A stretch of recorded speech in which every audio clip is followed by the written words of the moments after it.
ସେମିତି କଣ ତୋ ବାହାଘର ହବ ନିଶ୍ଚୟ ହବ। ତୋ ପାଇଁ ଗୋଟେ ଉପଯୁକ୍ତ ବରପାତ୍ର ଠିକ କରିଦେବି। ତା ନହେଲେ ତୁ ଦୁନିଆ ପାଇଁ ମଙ୍ଗଳ ହେଇ ରହିଯିବୁ।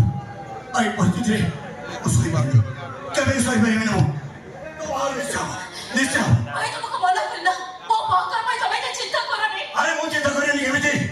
ମୋରି ଆଖି ଆଗରେ ମୋ ଭଉଣୀର ଚରିତ୍ରକୁ ଲୋକ ଦେଖି ଆଙ୍ଗୁଠି ଉଠେଇବେ, ଏବେ ତ ସହିପାରିବି କେମିତି? ମୁଁ ସହିପାରିବିନି। ତୋ ବାହାଘର ନିଶ୍ଚୟ ହବ।